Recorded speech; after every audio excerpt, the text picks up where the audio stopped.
my main motivation was how can I handle this shit mentally? Like if I'm going through those low calorie, low carb days, how do I handle it mentally? Like what version of myself comes out during those days?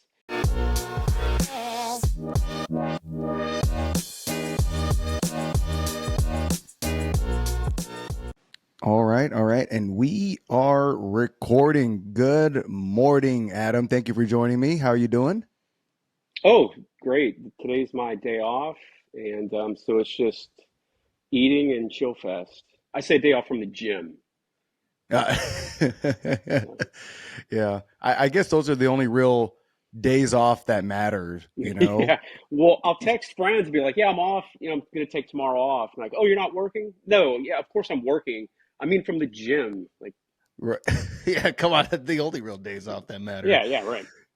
Yeah. I got to tell you what's funny about that is when I have my days off, like today is a day off for me too, Mm-hmm. but I lose myself because I'm like, dude, well, I'm not working out.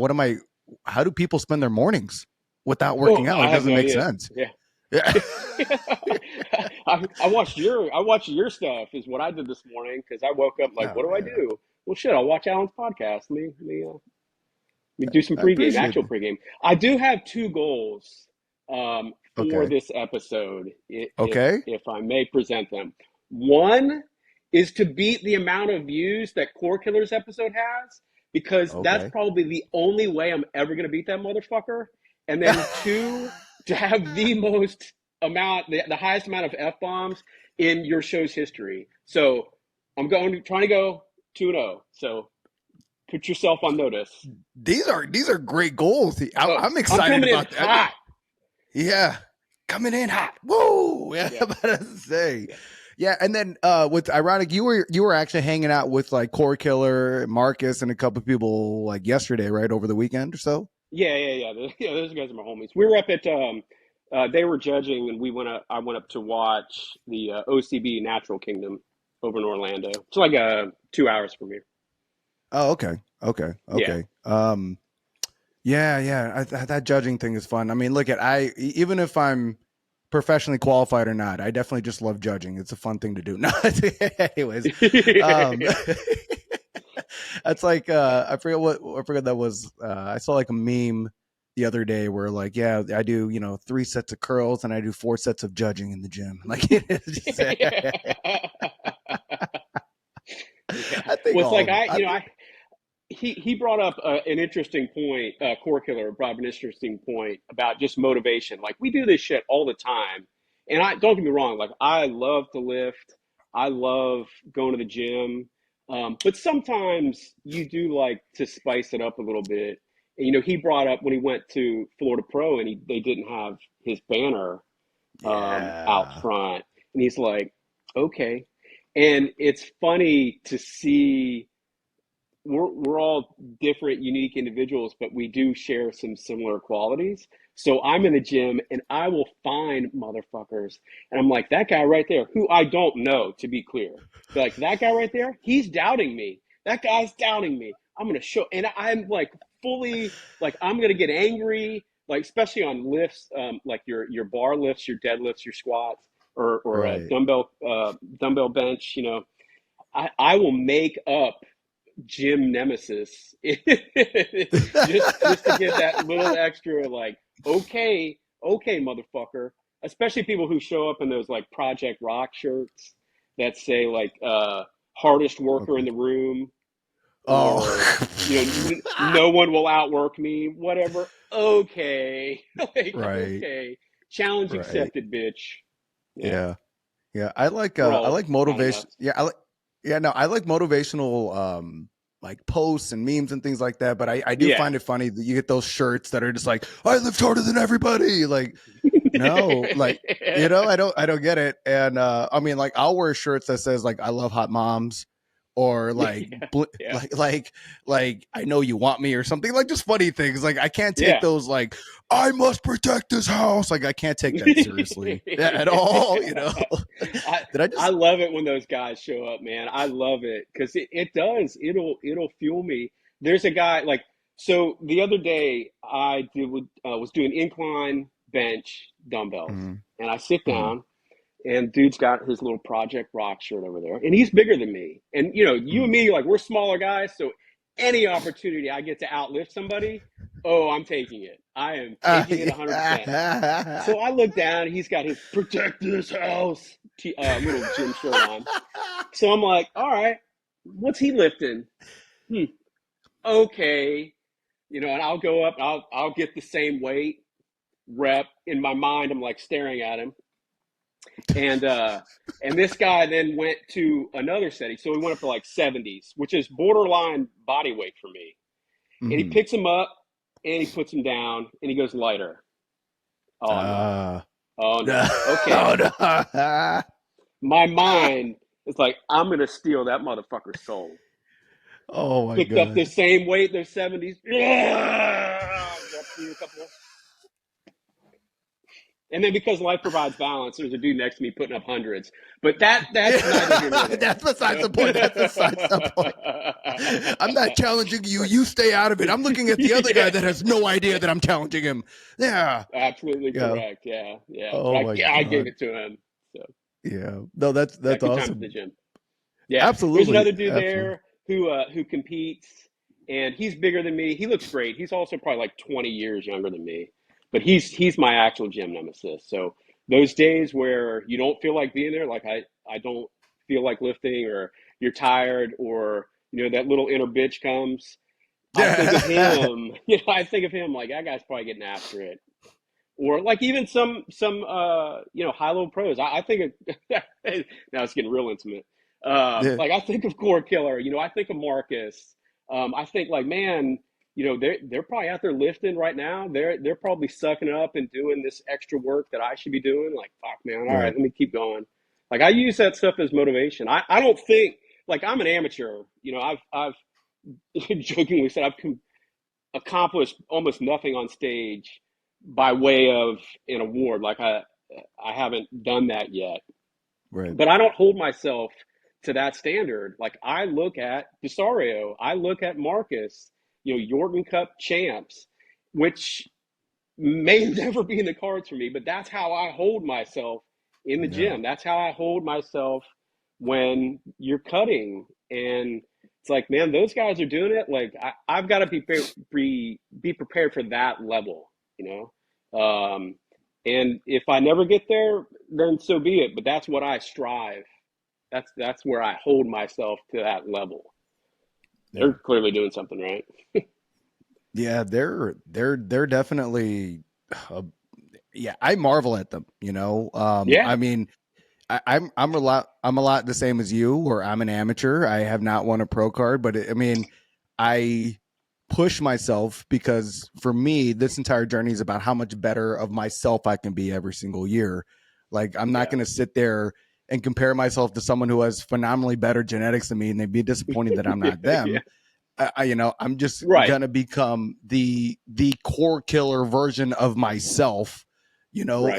and so therefore, that's good enough for me. And I think I love that you brought this up because I just interviewed Chris Ruel yesterday, and he was Mhm. talking about like, what you get into. I'm paraphrasing here, and Chris, don't kill me, but he said, when he competes, you got to win, you got all these checks, blah blah blah. That's what it's all about. And I was like, whoa, hold up, maybe for you, but there's Yeah.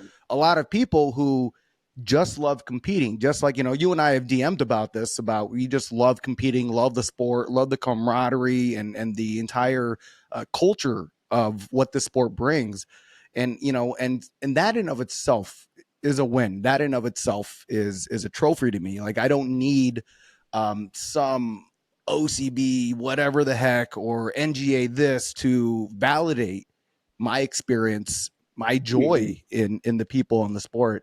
And honestly, Adam, that's why I wanted to bring you on, is because it feels like you're the first person that I brought on that exhibits that same kind of great energy. You're a great person you're a great ambassador for the sport, and I noticed that you just bring a joy about you, and especially even when I met you. Um, let's kind of talk about that, man. Like, Hmm. what kind of got you into bodybuilding? What got you into this competition journey? Like, can you kind of dive into that, and we'll Yeah. just take it from there, man? Yeah, I became friends with a couple of people who competed, who started at the same gym I was at. And at that point in time, I was lifting on a very consistent basis. I was in decent shape for a dude in his 40s. No. Um, I didn't take it as seriously. I didn't have the intention maybe that was there. I just did it for fun, Mhm. because I just I enjoy lifting. So I became friends with them, and then that turned into me expediting backstage, for a show local to Tampa. And man, I didn't know anything. Like I didn't like I understand lifting weights, but the how the nutrition factored into it, how salts factored into it, and how that plays a role in day of competition, getting on stage, and how those things kind of line up. I didn't know anything. So other competitors backstage would ask me, because and I can reflect back on this now and relate, but at the time I was completely clueless. But Yeah. they're in low carb, or what, not low carb, but they're depleted and not always thinking right. And being in this show is so much, like it's so overwhelming. Like I get it now. They would Mhm. ask me like, hey, when are we going on? I'm like, that's the next 5 minutes. I need to know when we're going on. Like now I understand, that 5 minutes maybe I'm not really sure is not an appropriate Yeah. answer. Yeah. so, Yeah. and then they would ask about posing. Hey man, how's this look? I'm like, yeah, I don't know. Yeah, you look pretty jacked. I You got look nothing. great, bro. Yeah, you look great, dude. So I left and I thought, man, that like I had a lot of fun, but at the same time there was that part that I didn't know how to answer their questions. I wasn't helpful, to Mhm. just summarize. And I thought, man, I don't ever want to be in that position again. So I want to be able to answer their questions, comfort them, or maybe calm their nerves and get them prepared to be their best self on stage. Like that is really fun to me, and rewarding. And then I had some very close relationship with the people who competed, and I thought, man, I wonder if I can do that. But it was never, at that point in time, my main motivation was how can I handle this shit mentally? Like if I'm going Mm. through those low calorie, low carb days, how do I handle it mentally? Like what version of myself comes out during those days? And I've had a passion for lifting weights. I've never worked with a coach up until that point. I thought, let me see how I can handle this mentally, and let me just see if I work with a coach, like what can I do? What are what's my possibilities? So that lined up with Marcus Harris had just won Yorton Cup right before the show I expedited, Mm. or a few months before. So then, by pure coincidence, when I started having these ideas of like, hey, I'd like to go compete, or let me at least entertain it. Let me just see what how interested I am. He had Mhm. a posing clinic, which was close enough for me to ride my bicycle to. And I thought, okay, I mean, now planets are aligning. Let me go Right. check it out, and meet him and see how this thing goes. So I did, and I was completely clueless to posing. I had absolutely no idea what I was doing. But Marcus and I seemed to kind of hit it off, and I left. And at that point, it's like, okay, so I know nutrition is important, so I had a general idea of what macros I should be hitting, which I had never tracked before. And I Mhm. thought, all right, let's track this just on my own for 3 months. And after 3 months, if I'm consistent with it and I'm able to do it, then I'll take that next step. But I needed to make sure I wasn't just jumping into something and a week later, like, no, I don't want to do this, which Right. I've done with other activities before. So so I did the 3 months and tracked on my macros and saw how it kind of worked. And then after that, Marcus had reached out to me. He's like, hey, I'm interested in coaching, new athletes if you want to join in. I thought, like I make most decisions, Alan. Yeah, fuck it. Yeah, that's sure. Like, Yeah. Yeah. so I met with him, and then basically, he kind of, formalized a macro plan for me. We started practicing posing. he gave me a more formal weightlifting program, and then just started going off. Um, but it was never, even then, it was never about I want to win first place. Like it was just Mm. what's the best version of me physically? Mm. Where does it go from there? So I did that first year. I basically started cutting weight with the physique I had. Which there's probably pros and cons to that. Pros probably outweigh the cons because then it's just throwing you right in the water. Sometimes I've met people who think like, should I get into bodybuilding? Should I not? Am I ready for this? Am I not? And you just sit there in purgatory forever. And Right. oftentimes the simplest answer is just get your ass on stage. Like it's not you're not winning Yorton Cup in your first show. Right. Just get on stage. So I wanted to even just learning the process of how it works will help calm my nerves. Mm. So I wanted to do that as well. I've actively thought of that. And then as I got into shows, then that you get close to a show. I mean, we're still competitors. We're still athletes. You get into that kind of murder, kill phase Oh yeah. of like I'm ready to compete. I'm ready. Hmm. I'm ready to take some take some motherfuckers out. Even if Yeah. it's somewhat delusional, because I was like 130 pounds stepping on stage. Mm. I was so low, like fat. I got down to single digits body fat. I was almost a ghost, meaning I was so small, like I disappeared on stage. But boy, I brought some energy. I will say that I did Yeah. bring energy. My Well, main goal was like, look, and it still is. I will not, in all likelihood, I will not be the biggest guy on stage, probably mhm. ever. I may not be the best guy on stage, probably ever. But whether it's you, whether it's anybody sitting in the crowd, the promoter, the judges, I will say, for the most part, every single show, people remember seeing me. Oh yeah. And like I want to stand out. It's almost like I almost took like a professional wrestling approach to it. Like it's a little bit different version of me with the volume turned up. And it's like you may like me, you may hate me, but you will feel something and you will remember me. So Nice. that's and those are all controllable. I mean, like bringing energy on stage is controllable. I Hmm. can't control what the judges tell me or what Mm. they like that day. Like I try to always keep my energy on goals I can control.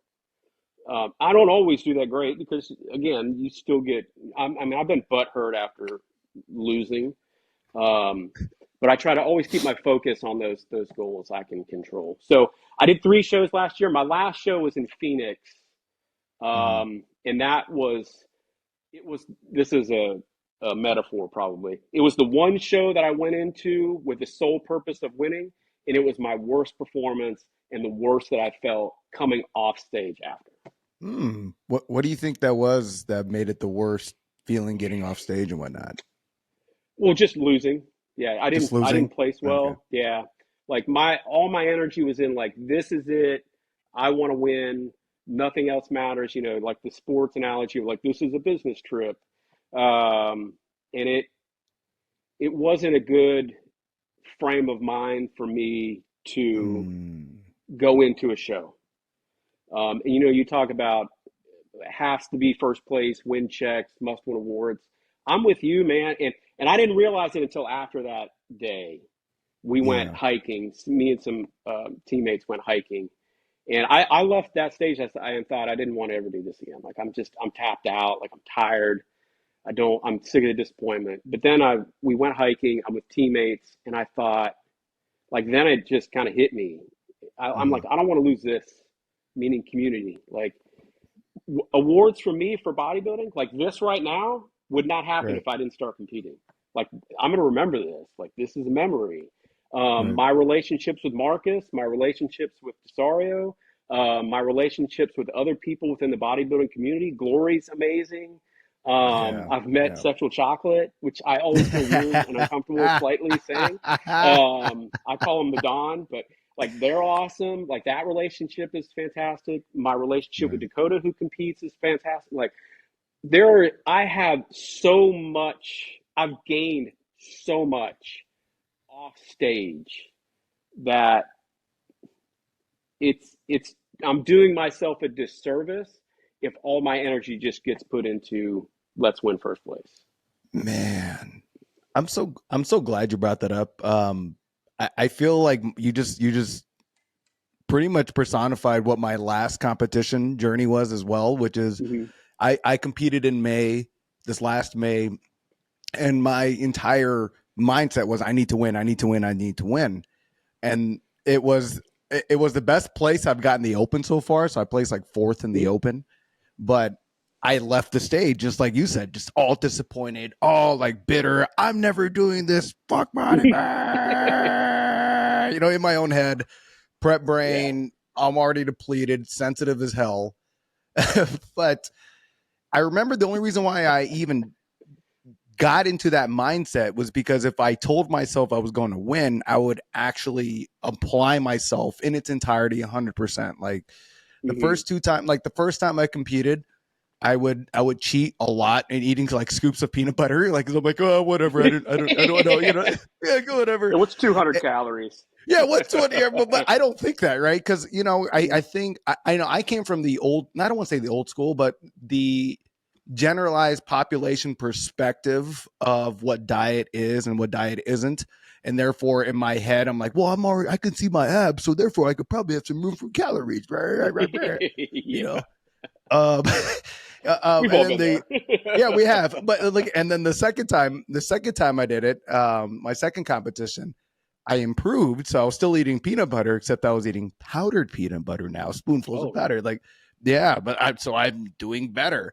And then by the time I signed up for third one, I'm like, all right, bro, come on. Like, this is your third time. Get out of this stupid shit. Stop eating peanut butter on the side. It's delicious, yes, but I mean, hmm. if you really want to see what it's like, if you apply yourself 100%, let's work on the mindset. And just like what you Hmm. said, I told myself if I'm going to win, I told all of Instagram, all of Facebook, I'm going to win. This egotistical, I'm going to Yeah. win. I'm definitely that guy in the gym we talked about earlier with the with the shirts, whatever.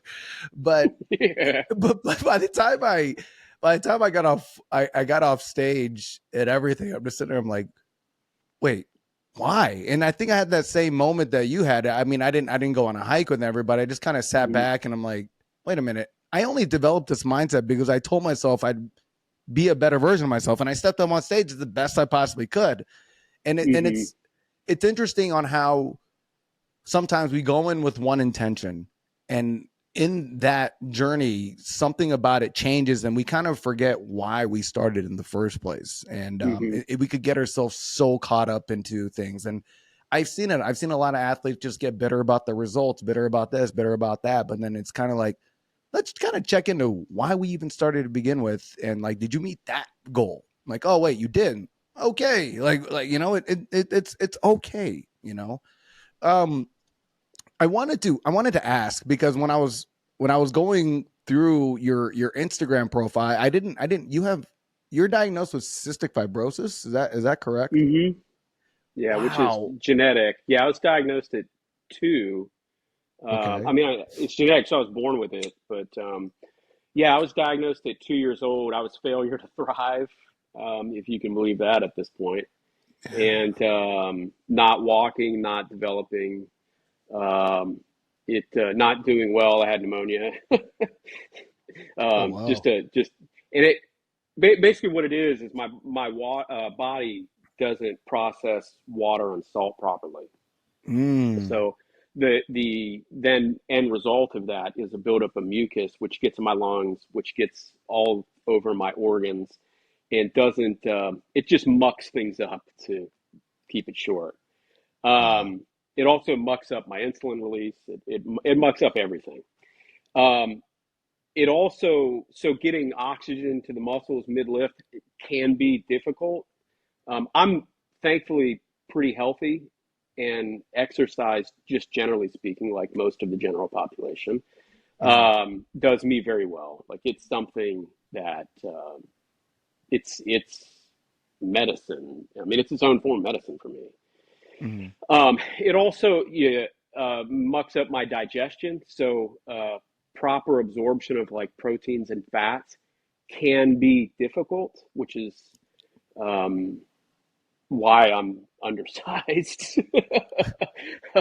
So, but I always reflect back on it too and think, you know, I'm there is a part of me that is glad I'm able to say that because I am relatively healthy, comparatively speaking. For someone with cystic fibrosis, I'm excelling, um, Mhm. which is a little bit of luck and a little bit of hard work. But it's shaped my perspective in such a beneficial way that it would be hard for me to say like I wish I didn't have it. I don't know where I'd be if I didn't have it. Mm. I love Which that. and then like 2015, um, I got very, very sick. I got very ill because of it. Got just like an infection of some sort, like bacterial infection, which is not good when you've already got a buildup of mucus in your lungs. Oh And my wow. body took an absolute shit fest. Um, I was at that point probably about 155. I dropped 20 pounds in like 2 weeks because Jeez. my diet went, all my energy went just out. And at that point, I was more of a runner who also weightlifted. Um, Right. and I went from running about 10 miles to I never forget this image. I felt like shit, but you're as a even when you don't compete, you're always a competitor. There's always, especially guys who we're all athletes. We're all want to be Yeah. athletes. Yeah. I felt like shit. I'm like, man, maybe I can't run 10 miles. Maybe I can just jog my driveway. And I think I got the mail or something. And I jogged my driveway. By the time I got to the house or in my front door, I had a temperature and collapsed into the couch. And Wow. it was really rough. At that point, I'm like, okay, I should probably be on IV medication. So I was put on IVs for 2 weeks and still felt bad. It was the first time in life that I thought realistically, like this is end game for me. And Wow. I still remember that as well. Like thinking, lying in bed thinking like this is like I'm dying. I'm not healthy Wow. right now. My body is just shutting down on me. And and that's just how bad I felt. Like you think so like low days, whatever. Mhm. Low carb day, like whatever, dude. Yeah. Um, Wow. Seriously contemplating your own mortality and thinking this is a realistic possibility. That was rough. And not only was it rough, but I felt myself giving up to a certain degree. Like, man, Wow. I don't want to keep doing this. Like, meaning living. Like, Right. this is too rough for me. And, but even that was a beneficial chapter in life. I look back at that all the time. That's why I love lifting. I think when you see me on stage just having fun, Mhm. that's the baggage that's why like that's my muse. That's it. I love to use my body because I'm just glad it still works. Um, Jeez. because there are days that it hasn't like it just doesn't work right. Not an injury that you can rehab, although those suck as well. But Right. when your lungs don't work or your Fuck. body is at 100 degrees, um, and you can't eat, like, man, those days were rough. Those days were very rough. And Yeah. then I got divorced. I got Oh divorced god. soon after that. Yeah, it's good times. 2015 was an awesome year for me. Yeah, it sounds like a lot of Yeah. opportunity for growth. I hate to say that, but Oh yeah. No, wow. you're right. Like I don't. That's why I speak so casually about it now because, I mean, in the moment, yeah, all that stuff sucked. But Mhm. talk about character building, man, I was full of character. Man, yeah, dude. I feel like we're twins because I went through a challenging divorce. I definitely had those thoughts of now, mind you, mine wasn't from a physical health or physical ailment. It was Yeah, from a mental health ailment. You know, like yeah. for me, I remember when I was married and I was going through divorce, like my validation was in through how my wife at the time treated me and how, you know, my kids I got to see every single day. So Hmm. for me, like when I got through my divorce, like I just sat there, I'm like, I don't want to live because what's the point? Everything that Yeah, mattered to me in that moment and during that time leading up to that is gone. So what am I doing? yeah. But I feel, Very similar. yeah, but I feel like these moments that we're talking about are more common than not. And I think that it like a lot of men go through these moments of adversity where they question their existence, they question their purpose, their why, their anything. And it's like at these moments, it's like, what do we do? And like, how do we pivot? And it's like those moments that really do define us rather than Hmm. that moment in of itself. And how we respond is it's so privy on how we can and how we should. So I really appreciate the fact that yeah, I think you're 100% right. The fact that you could just talk about it nonchalantly, I think it's interesting because a lot of people that haven't gone through the same things are like, oh my God, you didn't you wanted to off yourself, like oh my God, you went through a divorce, like oh like poor thing. But it's like, yeah, when you go, it doesn't have to be that way, you know. Like Yeah. for you, what do you think it is? What did you have to build or develop for you to kind of just take it from a non, you know, from a serious, oh my God, this is life ending to the way that you're talking about it now? Well, and I had some of those thoughts as well. I was just coming out, just starting to recover. And I define myself, and this is probably why I don't get uber focused on winning. But at that point in time, before I got sick, I really defined myself as if I keep lifting, if I keep pushing my body, like I can kind of outwork the disease. And I defined myself, I was heavy in social media and Twitter, and I self defined as that guy within the cystic fibrosis community as overcoming and strong and athletic, a bad motherfucker.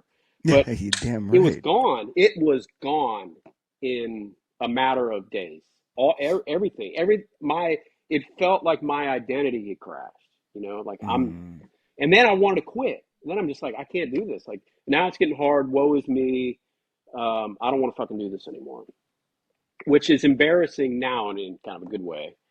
Um, and then I started kind of working my way out of it, realized I wasn't dying, realized I was being a bit over dramatic. I felt so bad. When not the spiral, but when you pull up, your doctor prescribes you a new medication and it says, here are some of the side effects. The Mhm. medication they put me on, number one side effect, death.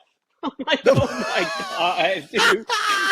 Not anal bleeding, not, you're going to shit yourself for a week, death. Like, talk about coming in hot. I'm like, I feel like shit. Let me look at the side effects. Oh, great. I may Oh, die.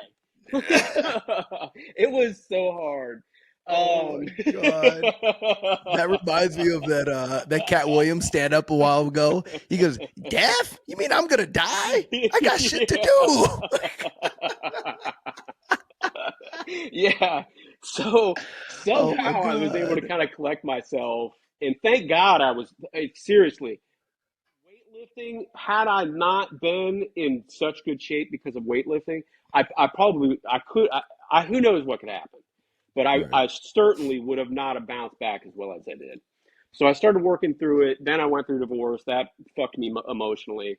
So when you talk about, like, I still remember, being in the fetal position in my closet crying Oh because, man. you're Yeah. like, man, my whole, like my identity that I had set for myself, my ego, all the things are just crumbling around you.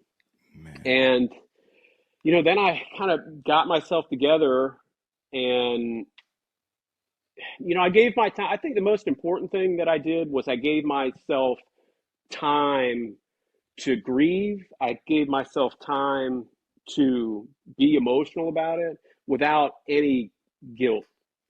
And then, I got to the point of like, all right, so about 3 months, just be whatever, just be a baby and process through the emotion. Where this idea came from, I don't know.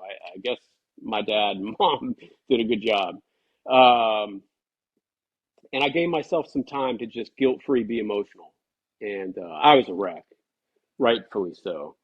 We got to a point of like, all right, man, like now that shit's over and it's time to rebuild. And then I felt like a failure for so long. I was building myself back and kind of creating my new normal and all those things.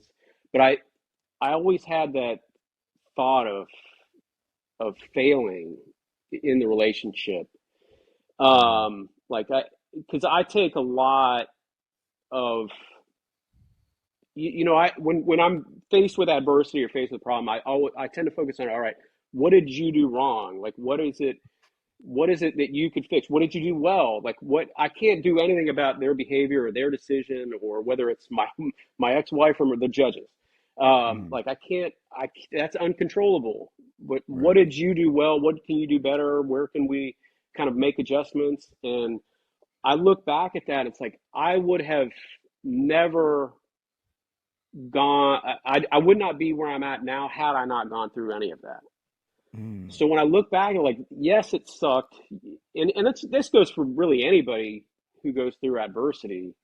None of us, kind of to piggyback on what you said, like, we like to think we're all special individuals. We're not. We're not. I find comfort in that, Like I went through very difficult emotional hardship. So did you. And if you probably interviewed every person that you've interviewed, probably has had some level of very significant adversity. Exactly. And but I say that we're not special, but in a good way. Like, we're not alone in any of this. You can reach out. You can talk to people about struggles. That's, I think, really one thing. If you look at bodybuilding, that's one thing that brings us together, because we go through those cutting days like, man, this sucks. How much did it suck for you? Oh, that's awesome. We're now best friends. But, in a microcosm, that's the same thing for life. Like, you went through this shitty divorce. Hey, look, I went through this emotional shitty divorce. Let's be best friends. Like, let's talk about this. It's that vulnerability that strengthens relationships. Amen. That's where you connect. And that, going through all of that, helps me identify. So when I don't perform or I don't reach goals that I would like to on stage, I'm still able to reflect and be like, man, I got second at Florida State Natty in the class that I was in men's physique, but I met you, and now we're doing this. Like, would I rather not do this but win first place? Probably not. I'd probably rather do this. Like, this would be fun. Like, eventually all these medals are going to go away. So when I reflect back on this chapter, and of course I'm 44 years old, so who knows how long this window will be open. Then what am I going to remember? It could be like stuff like this, and be hanging out after shows or post-show meals, and the relationships that I gained that hopefully transcend bodybuilding. When this is this long, I'm not going to remember my my medal. Right. Although I would like to win a pro card. Don't confuse this. Yeah. There's still a competitor in me. It's like, once I get back, I can say all this because I'm loaded on 300 grams of carbs every single day. If I was at 80 and I'm going into a show, it's like, fuck your emotions, Alan. Let's win first place.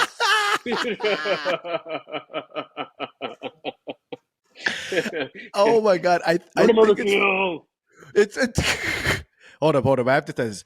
Fuck. All right. So the only reason I said you started at the beginning, we have to say a bunch of F-bombs. So fuck. All right. So anyways, but it's funny on how I just dropped an F-bomb for no reason. So anyways, I find it interesting where you're talking about where like now where I'm not, I'm not on a plan. I'm eating intuitively. I'm not like cutting carbs left and right. So I can literally look at the version of myself from 4 months ago and thinking of how much I was complaining, how emotional I was, and just Yeah. fuck everybody, and it's like, wow, Alan, you were a bitch, bro. Like, really? That's how you want to show up? Like, you're a fucking bitch during that time. And it was funny because on my last show, one of my buddies came to help me vlog the entire experience, and I got to be honest, I was being a complete asshole to him. And he's just innocent, like Josh. I love you, Josh. I'm sorry. You know this. I already apologized to you, but I had to, like, the week after, when I started carving back up and it started having everything back to normal. I called him. I was like, Josh, I got to be really honest with you. I am so fucking sorry. I was a bitch. I was in a head. He's like, hey, I get it. You're. I was like, no. You don't understand. Like, I look at myself now. I'm like, wow, I was that guy. I was that guy. Just Yeah. And but I think that's cool because, like you said, we all have our egos. We all have this perception of ourselves, and it's those moments where it's like, yeah, we're just as vulnerable and we're just susceptible to circumstance, just like anybody else. And it's like, Yeah. we're not special. We're not anybody different, and I really Yeah. do appreciate that. Go ahead. Yeah, and it's like knowing that, you go through that and then you realize all these people have had, their own struggles and own battles and stuff like that. And in bodybuilding specifically, to show how that's helped me, I respect the hard work every single person has done, whether they're first or last or amateur or pro, whatever. But I'm not like the moment or is not too big for me. Seeing people high level is not, I'm not intimidated by other competitors. Like it doesn't, I can admit they have great physiques, Mm-hmm. and not to say that I'm hot shit by any stretch, but like standing next to, whether I'm standing next to a dude who just, is still 20% body fat, but he lost 50 pounds to get here, or I'm standing next to Showtime Keith. Like, it doesn't affect my mindset necessarily. Like I'm not intimidated by anything in the show. Yeah. Like those moments aren't too big for me. So I can go up there and be kind of flamboyant and be my own thing. And it's not, I'm not saying I'm going to beat any of these guys, Right. but I'm not, Right. I'm going to stand up and fight, and I'm going to stand up and compete. But yeah, like you go through low carb days, and I'll preemptively apologize. Like my Yeah. son, it's like, hey, Preemptively. I'm gonna start cutting weight soon. So if I'm an asshole, like I apologize in advance, And then you get like it's like Lord of the Rings, the character from Lord of the Rings, the rings, like Oh, you get Golem. death face set in. It's like so my son will come out and be like, "Hey, Dad, what's for dinner?" Oh, okay, okay. What do you have carbs again? Like meal 4. Like, I'll ask you after that. Okay, walking away, walking away. Oh But my then you see it in your god. other competitor friends. It's like, okay, like you don't have to apologize. I know how it is. I know how much that sucks. I'm gonna love you before and after competition. Everything's okay. Come back to me. Come back, come Yeah, back. yeah, yeah. Like you get it. You can kind of sympathize because we know those things are terrible, but we Yeah, love it. That's why we love it. we do. I We love the do. grind. I love to be pushed mentally in a Yeah. sport. And it's, you don't focus on, it's like you do something shitty to a friend. It's like, God, that's kind of an asshole then. And then you learn, you're like, okay, like I need to be better at controlling my emotions as best I can, Yeah. during Right. those low days. And every cutting, for me at least, like the first one was awful. I thought I was miserable. I'm like, I don't know that I can keep doing this. And then it Hmm. just slowly, like your body just kind of adapted. Like this last year, I was, I felt so comfortable going into Captain's Cup. I did Captain's Cup in March. Hmm. The cutting for that, I just felt so good. Like I've always thought, we're building a pro level physique, but we're also building pro level minds and pro level Mm. emotions and pro level Mm. spirits. Like all of those are factors that don't always grow in at the same rate. And when I started, I didn't, I was ground floor everything. and then you kind of learn. I always sit down with Marcus and pick his brain, be like, why did we do this? Why did we do this? You know, what can I learn from this? If I'm not learning anything, then I feel like I'm doing myself a disservice. Yeah. But man, going into Captain's Cup, I would have eaten dog food to place well that one. I felt so good, so confident. That show, without a doubt, was probably my favorite experience on stage. I Okay. felt so comfortable that show. Hmm. Um, I just felt so comfortable, and I went into that competitive with a burning desire to win, but still with like, let's soak up this. Like I did that show because it was Marcus's first show, and I wanted to be a part of that. Like I don't want to lose the human element of this sport because I'm so fixated on winning. Like there's still a human element here. Like he's Yeah. my coach, he's my friend. I want to be there on stage to be involved in this. Mm. And then the competitor aspect is like, I'm stealing souls. like Marcus, I love you. I really hope you do a great show. I'm here to support you. Bring a broom because you're gonna sweep some motherfucking souls off that stage when I get up Oh my there. God. And there was a Oh moment. Now I'm my spiraling. Sorry. God. So there was a No, moment. no, So they no. It's had all good. This is great. they had a ton of men's physique masters, and up until that point, you know, I mean, you compete men's physique master. Like there's two of us. You know, there's three of us. You know, that's a lot. This time they had two classes, so there was like 10, 12 of us, maybe even 14. Wow, that So many. I, That's yeah, wow. That's dude, impressive. a That's ton of actually them. Yeah, like that's inspiring actually. That's yeah, great. dude, I was Fuck pumped. yes. I was pumped. I'm like, bring it, bitch. Bring- So I won. I won my class, which was a great experience because that was the first time I had won and beaten it's more than one dude. You know what I'm saying? So I felt pretty good, and I was somewhat emotionless on stage because I knew there was another step. You know, I knew I had to win overall. So the guy next to me, or the guy that won Class B, then they put us together, and we had our little pose down. And dude, I felt so good. I just felt it's very rare that the planets kind of all align for you and your right, mental state matches with your physique and then your spirit. Like it's on competition day, that's hard. And I could feel that. right. And they did the pose down, the head judge is running us through. And all I could think of was full David Goggins. Like, I'm going to steal this guy's soul. Like, I can do this all day long. Like, you could spin us for 15 minutes. I'm going to murder this dude. And there was a point, this is probably my favorite moment in bodybuilding from a competitor aspect. So Okay. they're spinning us around, and you've seen me on stage. You know, I'm doing my own thing because I hate being Yeah. robotic. Yeah. So Yeah. I can hear them. You know when things really slow down, and you can hear the music, and like you can hear the people on off stage talk. Like you can just hear everything. Everything slows down, Yeah. Yeah. and I'm just going through my quarter turns, and I could see out of the corner of my eye because it is exhausting. It I could see in the is. corner of my eye. This guy just kind of go and just kind of bent down a little bit and was tired, took a deep breath. And I thought, oh man, that's mine. Got That's him. that. You could see Got his him. soul just drifting across into the audience. And then I lost. Oh, what? Like, man, I was riding so high too. Oh I my was like, yes, God.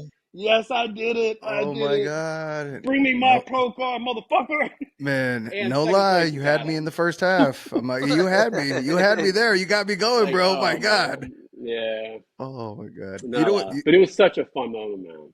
Such a fun It, moment. it's funny when because you made the Lord of the Rings reference and you're talking about how you showed up and you had this, oh, thanks, Marcus, this is my friend. Oh, hey, these are the competitors. Like for some reason I just had this like this Smeagol moment. You know how like he always like goes back and forth, like, no, no, Frodo is my friend. And they're like, no, isn't it precious? And I feel like that's what you just kind of did. I was like, wow, this guy's a full-on Smeagol right there. He just went like, Yeah. but we have those Oh, moments though, man. there's two. Yeah, there's There human and really there's is. competitor. There really Yeah. is. And I you know, I got to tell you that's like the one thing I love about bodybuilding is that I feel now, especially with how watered down our society is and our culture is, and I mean that in a great way. Hmm. Like it's not very often that we get presented with an opportunity to bring about that inner competitor, that inner like assertiveness, that Hmm. what's the word I'm looking for? That like that primitive mindset of command and conquer in some dynamic, and I think that's Hmm. really healthy for It's us. so important. So important because we're at the end of the day we're men. We like, oh, I Yeah. want to be better than you.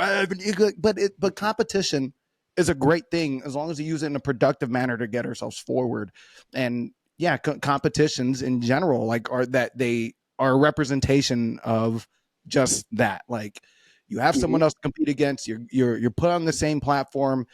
Very healthy for us to do it. And just like we've been dissecting, there's so many other microcosms of lessons and approaches that we learn from it, all with just for saying that we're competing. And I got to tell you, this is the exact reason why I tell people to compete is because of Yeah. everything that we're talking about. You just learn so much about things that you had never thought that you were going to learn about, and that's yeah why we're here. Yeah, and it Oh, really forces you, like the gym, it really forces you to be honest with yourself. Like oh, it is that's a the big truth one. serum, bro. Like Yes. it's easy for me to finish. Let's use my Captain's Cup example. To think like I'm gonna manifest the shit out of this victory.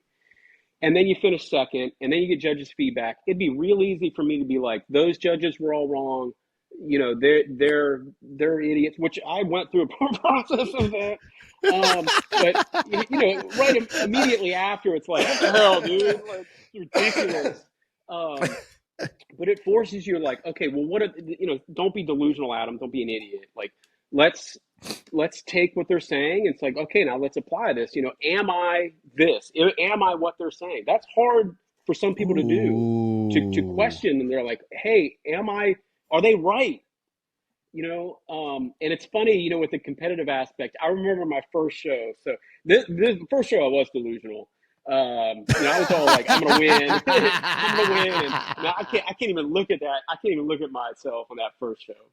But this guy walks in, right, Uh, and he's got a prosthetic leg. And I thought, oh, and a hoodie, right? I'm like, oh, come on, man. Like, this guy got a prosthetic leg, a hoodie on. This motherfucker, and he comes in all humble and very nonchalant. I'm like, get the fuck out. This dude's fucking jacked. The minute that sweatshirt comes off, I bet he looks like granite. Sure enough, hoodie comes off. This motherfucker looks great. I'm like, oh, come on, man. oh my god. he, he finished, I think, second or third in that show. Next show I did a couple weeks later, he shows up again, and this is Teddy, I was Mad gonna Dog. I ask don't know you if that was if you know Teddy. him. Yeah, yeah, Yeah, yeah. It's Teddy, dude, I and didn't want to like real quick. I didn't want to just presume it's Teddy, thinking he's the only yeah, prosthetic leg bodybuilder, but he's the only one I know. yeah. You know what I mean? Like he Yeah. must. Anyways, yeah. I love Teddy. Like you go through those periods where it's like, I want to beat this guy. Like I'm gonna beat everybody on stage. I'm gonna murder everybody. I'm the best. You know, I'm victory is mine. And then you know I've lost to Teddy twice, but I love Teddy. Teddy is my homie. Yeah. I'm so proud of that guy. I love watching him on stage. I would love watching him perform, and he genuinely just loves this sport. But at the same time, and I've told him this, I said my goal is to win at Florida State Natty. I want to win my pro card at that show. And I want to get my ass right next to him and work that motherfucker.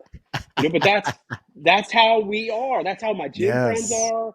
Like I posted this Instagram the other day. Like there is such a beautiful, beautiful balance between I love you and fuck you. like work Yes. harder. I still love Yes. you, but fuck you, bitch. Get Yes. up off your ass and push some weight. And that's God. how I am with Teddy. Like I love him. That dude's such a great guy, but I still want to be next to him on stage and work Absolutely. and compete and push him and that's how I am. I'm very thankful. I've got a couple of really good close relationships in the gym with some buddies, and that's how we are. Like, are you cutting Yeah. weight? Yes, get your ass over there on that stairmaster. You know, Don't Damn bitch right. out on the getting out of here or walking out. We hold each other accountable, and that's so important for guys and girls. I think Yes. competition as we get older, especially, is very healthy. Plus, there's some inner child to it. There's some Oh, a sense of lot. play to it, and you don't want to Yes. lose that either. Like it's so healthy just for your mind and body. If you can handle it, I mean, if you can kind of process through this Right. without getting too obsessed over, just exclusive goals that are out of your control. Yeah. I Yeah. love it. I told Marcus I would do this as long as I found it valuable in life. Yes. And the moment Absolutely. it's not valuable anymore, then I'll go find something else to do. But I'm a Yes. year in now. I've done 5 shows, and it's still I still enjoy it. I'd probably the eating and lifting, and I like all the parts of it. It's not just the get on stage that's fun for me. Right. Um, I I enjoy each kind of little chapter. Oh yeah. Bring on the Yeah. down days, bring on the eating after a show is fun. Oh I remember yeah. that it's funny. This hit me as well.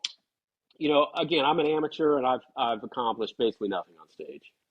Um, but I went to Yorton Cup last year Hmm. as in the crowd, not on stage. Yeah, I went to go watch Yorton Cup and cheer on my friends. So my coach Oh my Marcus was in it. God. He had won Yorton Cup the year before, and then another competitor, Lena, was in bikini, and then Desario won men's physique that year. So whatever last year.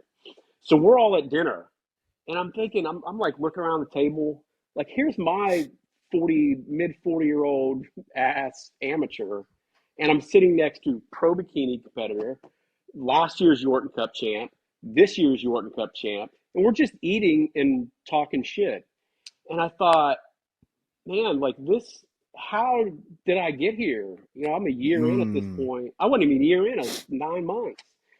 If that moment was so rewarding and impactful for me, like that to me is winning, Yeah. and I didn't even compete that day. But Mm. that I don't lose sight of that either. Like, man, that's how cool is this? There would be amateurs who would dream of something like that, Yeah. hypothetically. Yeah. And these are just like buddies now. Yeah. It's just buddies, and it transcends just competition. Like that was fun. There's so much to be gained outside of just a button, or Yeah. being told by a collection of humans that I'm pretty. Yeah. Yeah. So Yeah. A few things here real quick. You brought yeah, about the whole where you want to compete against your friends and then you kind of like, I love you, but fuck you. I heard something recently yeah. where that's like an intrinsic quality about men is that, we banter. That's what we do. We banter left and right. We banter left and right. And what I had heard is that that's like an intrinsic quality of what men do to other men to kind of validate if shit were to hit the fan, I can trust you to emotionally be stable and I can go to war with you. And that's kind of where Oh, that inner banter comes from. And it makes sense because my boys like Adam, like, we get off this. I'm going to, hey man, remember when you said this, go fuck yourself. And then we'll just laugh about it. Right. And it'll be cool. And that's how it is. But I've had people where I've said something just, like, for example, one of my old roommates, um, he didn't like do the dishes or something. So I was like, hey, bro, what the fuck? Right. He goes, hey, you don't got to yell at me like that. And he just goes in his room. And I sat there and dude, this guy was yoked. He was fucking yoked. And I'm just like, well, that's not the response I thought I was going to hear from this guy, but as you can imagine from there on out, and needless to say, it was hard for me to trust him from there on out. And he exhibited a Yeah. lot of behaviors from there on out that I'm like, you're shady as shit. But it's interesting on how we do that. But to add on to that, I think the next time I compete is actually going to be the Florida Pro, and I'm still an amateur, Adam. So we might be competing on stage against each other. You know what? For sake of this, let's put like a dinner bet on this, like a steak dinner or something, where whoever places better on that. Are you down for that? You down for that? A little bit Oh of yeah. Oh, fuck yes, yes, there's yes. I'd be lying if I didn't have this same thought maybe a week ago. of Uh, like, okay, let's think. Alan's my age. We compete in the same division. well, I'm gonna see that hold motherfucker up. on stage. I'm 36. I'm not 44, Adam. I just want to let you know I'm 36. Yeah. Daniel. I'm not in Oh, I'm not the, I'll be in the open. yeah. No, we'll be in the open for sure. But yeah, no, that's I'm excited. Yeah, and honestly, I was thinking the same thing when I was brainstorming this. I'm like, wait a minute, there's a real opportunity. We might compete against each other. You know what I mean? Like, let's think about that for sure. That's exciting. Yeah, like I came out of Phoenix and I last June and kind of fumbled my way through a building phase. Oh, It just took me a lot. Like I don't know how you are. You come out of competition season and like it took me 6 weeks to kind of just collect myself mentally yeah. and physically and emotionally. And man, like the whole thing's a blur. It's you almost put on blinders when you get into competition season, and all the stuff in your social life you kind of ignore, Yeah. and then you come out of it, and then you're overwhelmed with everything else outside of the world of bodybuilding that you need to now take care of. So this year I finished Florida Pro, and it was no messing around. It's like, okay, I had a couple days of super binge eating and got that out of my system, and then hit pretty much hit the ground running. So I was back in the gym lifting. Went out to Cali for a week and Yeah. came back with a new lifting plan. Um, and it's no baby, because you kind of baby that first time out of competition season too. I felt like I kind of babied my building season because I didn't want to lose my abs or I didn't want to ruin my physique or and then you realize that was completely irrational. Yeah. Um, so now it's like, all right, like I'm ready to eat. Like what Courtney said in your previous episodes, Mm. yeah, 3,000 calories. Let's shoot for 38 pounds of mass. 38 pounds. Yeah. Yeah, that's crazy. Oh my I'd be a God. whole new Yeah. Adam.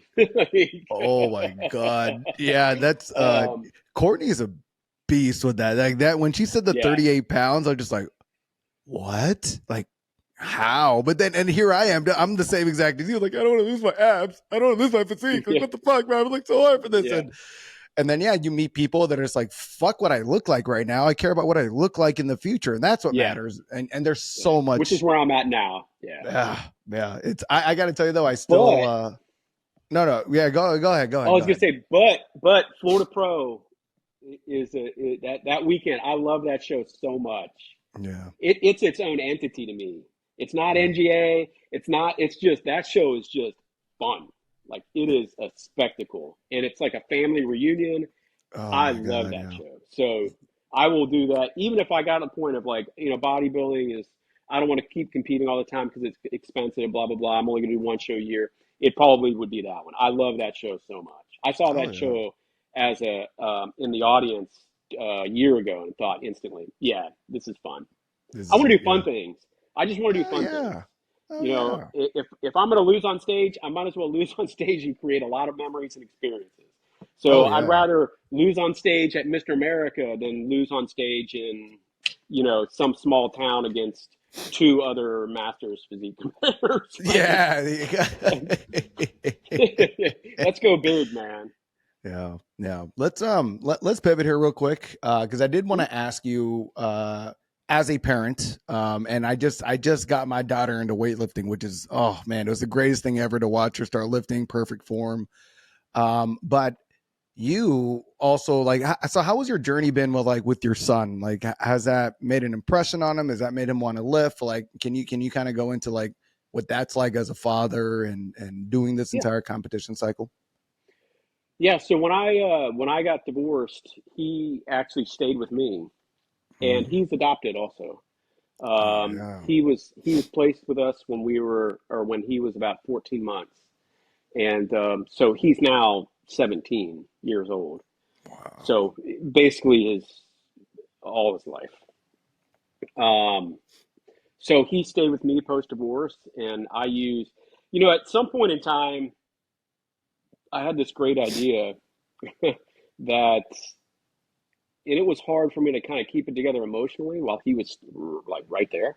Mm. Um, but once I got through kind of that immediate impact and immediate emotional damage, I thought let's take this as an opportunity for him to kind of grow through watching me go through difficulty Mm. and use, at least for me, use weightlifting to kind of help bring myself out of that. And even at that time for me, not this really would help. So up until that point, I had lived the life that most people, society tells us to do. You graduate high school, you go to college. You go to college, you meet a girl. You meet a girl, you get married. You get married, you buy a house, then you have a kid. Mm. And that's like the path that is presented to everybody. And if you deviate from that, people start to freak out. Like, Oh my wait, what are God, you right? doing? You're not doing this path. Like, Right. what is happening? Yeah. And so then everything fell apart, and I started kind of journeying down my own path and felt so much value from it. So I use that and look at him, and it's like, okay, instead of force feeding him my path, let me just be available to him, or Mm. be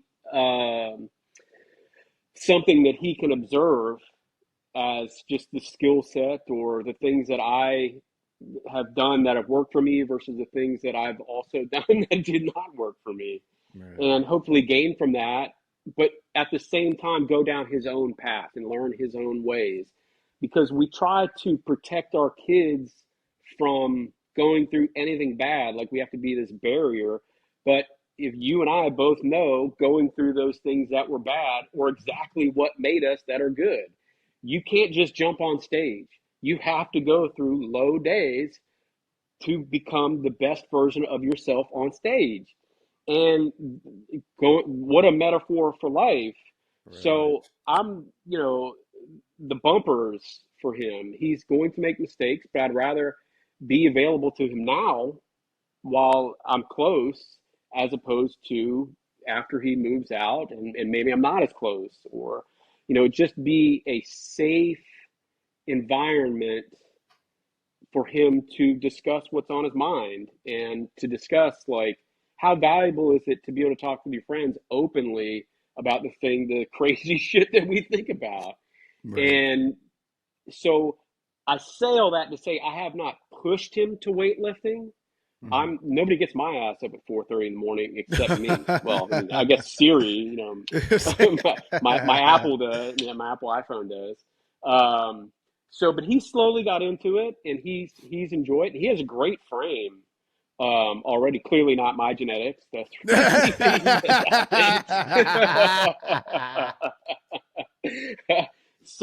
But no, Oh my he's starting to God. learn from it. He likes the bro science videos, and we talk shit all the time, and Oh, that's it's awesome. like that discipline is probably the hardest to develop, and that you have to do on your own. So I have Yeah. some weights here. He goes down and lifts, and he did weightlifting through high school and started developing some of those gym bro relationships, which are very healthy. Um, Yeah. and that foxhole thing that you just discussed earlier, that's such a great, that's so brilliant. That makes a lot of sense. But he's developing those relationships, and kind of toughen your skin. You're like, the gym's just a truth serum as well. Yeah. You can't go in there. I can't go bench 315. Right. I'm at this point. God, I'm like kid 185. But you have to be honest with yourself, and check your ego. And he's starting to learn through this little process, and Yeah. it's fun to relate. And now he's starting to think about nutrition. And I always talk to him like, hey, I'm not going to necessarily control all you eat, but I will educate you. Like, this is carbs, this is fats, this is your protein. Don't eat Right. a lot of that, or this is going to happen. Or you see how easy it is to be like, I'm tired, I'll just have processed foods, versus let me get my prepped food, or let me, take 5 extra minutes to prepare this and have a healthier meal. I mean, you see Yeah. real easily how that you can go down that slope. So he's learning, and I'm here to kind of be a guide as opposed to a warden. Yeah. Yeah. But it has been fun. It's a fun developmental age for him, and you start at that age. At 17, it's like you lift 2 weights and you put on a pound of muscle. Where I'm in there for Yeah. 2 years, Yeah. like Yeah. give me muscle, please. Yeah. I'm like praying to the gods essentially. Yeah. Like, can I put on 6 pounds of muscle in the next year? That would be great. Yeah. Not to mention you have a dude. Well, first of all, I want to thank you because I'm adopted. So the fact that I meet Oh people wow, that, nice. yeah. So the fact that yeah, that you adopt yourself. I'm trying to tell you, man. I think we're meant to be bros. Like I'm like I'm reading this. I'm like this entire episode. I'm like, are we twins? Like we might be. We might be. You know what I mean? We might be. But yeah, no, like I mean, I saw the pictures on your Instagram. Your son's is a good looking kid. Like he looks like he's got those genetics where it's just, you said like he Yeah, might just look at a weight, it might lift itself, and then just a pound of muscle will just develop on him. You know, that's what it looks like he is. yeah, And for yeah. me, I got to tell you that same experience. Like when I'm watching, so my younger daughter started training because she's in volleyball, and Oh, okay. and my older one's a cheerleader, so she's out there looking pretty, whatever. The younger one's like, no, I'm going to compete, I'm going to be better than people, and that contrast is awesome to watch. But my younger one, I relate to just a little bit more because she does compete, and I'm an inner competitor. The older one relates a little bit to her mom because her mom's like, the pretty one, like whatever, like whatever, anyways. But watching like my younger daughter and watching her develop in that same dynamic, that exactly what you're saying, it's like, I get to be those bumpers for her in her competition. Like, like I remember when she did her first season as a freshman, and like she would lose her mind, kind of like you could see her kind of going through it, her temper, while she's competing and this, that, and the other. And it's funny because I saw a younger version of myself and I'm like, oh, that's me. That's me right there. And then their mom would like, Linnea, calm down. And I'm like, whoa, whoa, whoa, whoa, whoa, whoa. You have not been in the spot yet. I have. Let her work through it. Let her process her emotions out. And then let's kind of talk to her later about how to control them. But like getting mad at them now. And it's really enlightening because it definitely gives them the space to not feel invalidated and actually grow from those moments and not shy away from their emotional selves. Because I mean, in all reality, all of our actions, all of our projections are dictated from our emotions that are obviously processed from our thoughts. But like, therefore, when you get in those moments, when you feel a certain way, like it's not invalid. It's just, how can you approach it differently? And it's those moments that, like you said, we provide those bumpers, we allow them to be them. And it just definitely allows them to grow. So I really appreciate that. And I really appreciate you, man. That was pretty awesome. And Yeah. I got to ask, side note, how was San Diego when you were down here?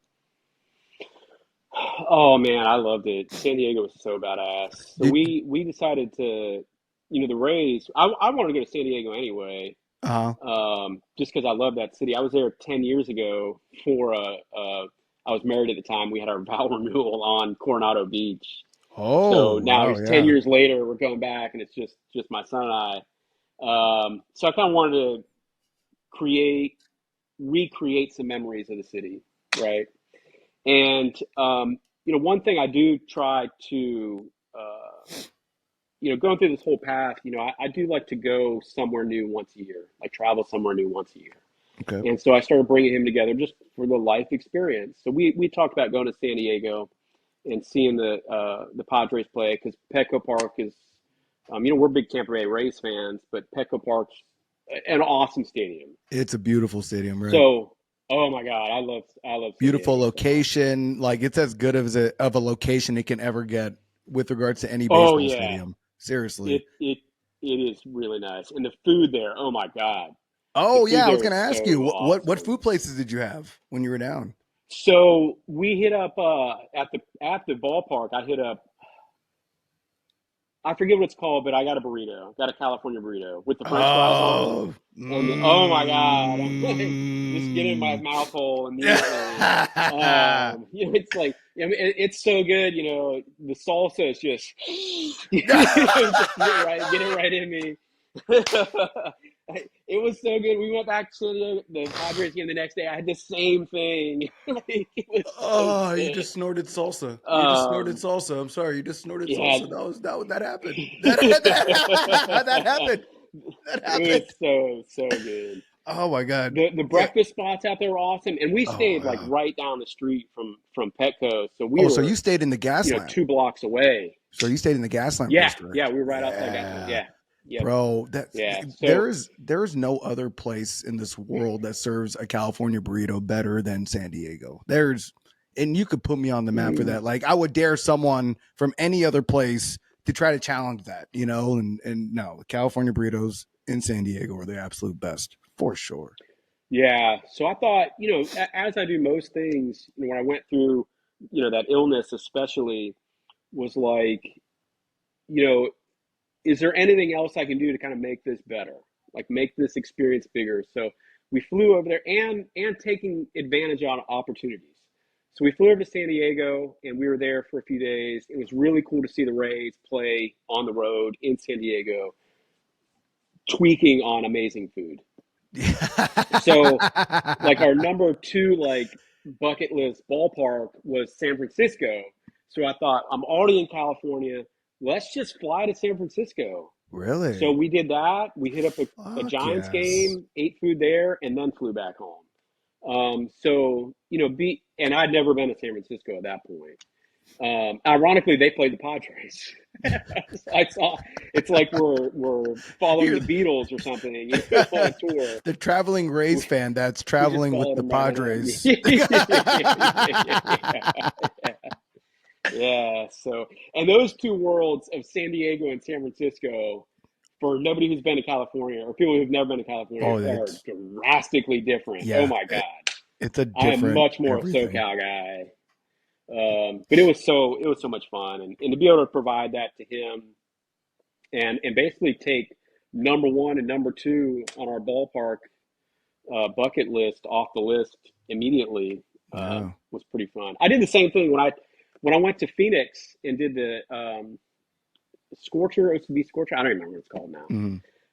The Diamondbacks were in at home, so I caught a D-backs game the day after competition just to, well, one, relax and kind of decompress, but be able to see that. I like going to baseball and traveling. Stadiums are like little mini museums, so Yeah. it's just something I would kind of really enjoy. No, And that's he loves beautiful. it. He loves baseball and plays. Yeah, Yeah, I do the same thing with football stadiums. I'm a huge Jacksonville Jaguar fan. see that? Wow, of all Duval. the So teams. yeah, yeah. But I'm a huge. I have to say this. I'm sorry, but I'm a huge Dodger fan, and Mm, the recent Dodgers and Rays World Series, it definitely resparked my love for baseball in its entirety yeah. because you saw this overpowering, talent loaded team in my Dodgers and the Rays, who were effectively a small market team. And it was just, it renewed my love for baseball because you saw like what talent versus strategy does. And like just the element of baseball, how you can break it down, how it's all analytical game, statistics. What is this shift? What is Hmm. that? And it brought, especially in lieu of the 2017 World Series, we got fucking shafted by the goddamn Astros and fuck Fred Manfred. I'll say that one, or whatever the fuck, Rob Manfred. I fucking hate that guy. I mean, he made Bud Selig look like a fucking goddamn savant. But anyways, Yeah. sorry, I had to get that out. I'm still very bitter about that World Series and how they handled everything. Um, but yeah, so it was pretty cool to watch you, and I was definitely living through your stories, and I thought it was just so cool to watch you at first at Petco, and then at San Fran. I mean, I can give two shits less about the Giants, and I hope that stadium blows up one Yeah. day. Fuck the Giants. But It anyway, is a beautiful stadium, though. It was is really it nice. is it that great? Yeah, it was nice, but not, man, coming from San Diego so far. So I've been to Philly, I've been to Wrigley, Old Yankee Stadium. Old Yankee Stadium. Oh, okay, Yeah, I caught a Yankees Red Sox game. I give two shits about either one of those teams. Yeah, I right. hope they burn. I hope they Yeah, both burn to the yeah. ground. If I say, But I think they're all in the same division, right? yeah, yeah, but it was so much fun. I've been to Washington, Arizona, now San Diego, San Francisco. San Diego's been the best experience for me. Oh Period. wow, I mean, wow. it was so nice. Largely in part because of the food, because it was just good quality Oh food. yeah. It wasn't just ballpark trash. Giant Stadium had ballpark trash. I love the Oh stadium. Seated over the bay, like it was nice, like it aesthetically very beautiful. but the food selections to go from San Diego, which had everything, to ballpark food. Well, Yeah. if I never go back, like I would not. I'd go move to San Diego. Like Yeah. I that don't that blame place you. is just bad. That is beautiful. Yeah, dude. I'm like, I've fasted up until this episode, and now I'm just fucking starving after this. Now I can't. I like ever since you brought up California burritos, bro. I'm just thinking of carne asada, French fries, and sour cream right now. It's just all wrapped in delicious goodness. You know what I mean? Like, oh man. All right. Well, hey man, that's all I really got. Now that I'm hungry as hell. Is there on Instagram? What's your Instagram handle again, Adam? Just for anybody that wants to uh, follow. sure, CF Ninja. CF. Does that CF that stand for cystic fibrosis? Yes, I've also Okay. had that handle for like 20 years, so Oh, I'm almost like it just keep it. But yeah, it's I don't even know where I got it from. I don't even know where the whole ninja thing started, or I probably was in my 20s and thought, oh, this is cool, I'm like a ninja, and then I just kept well, it. for you, 20 years later, you can now identify as a ninja, and no one will question you. Yeah, You know yeah, what I mean? yeah. I'll take it. I'll take it. I have had people refer to me like not know my name because, especially in bodybuilding, we all have these like made up names. Like Yeah, we who's really do though, Desario? It's you're core killer. Who the fuck's is Desario? Who's Keith? I just know Showtime. You know, like right? we all go by our made up names. Yeah, Like somebody referred to me. It's like, hey, Mr. CF Ninja. I'm like, what the fuck are you talking about? I'm like, Mr. oh CF yeah, yeah, that's right. Ninja. That's me, motherfucker. It's so funny because That's me. Desario is so like just laid back, calm, Yeah, and then and so yeah, his name is Core Killer, and I'm like, yeah. uh, hey, Mr. Killer, like I don't what am I More curly motherfucker. Yeah, that's like, me. I love that guy. Yeah. I love that guy. oh man, oh man. But all right, guys. All right. Well, thank you guys for joining us. I hope you guys really enjoy this. And Adam, stay on for a little bit and we'll talk. Yeah, But for sure. until then, guys, deuce.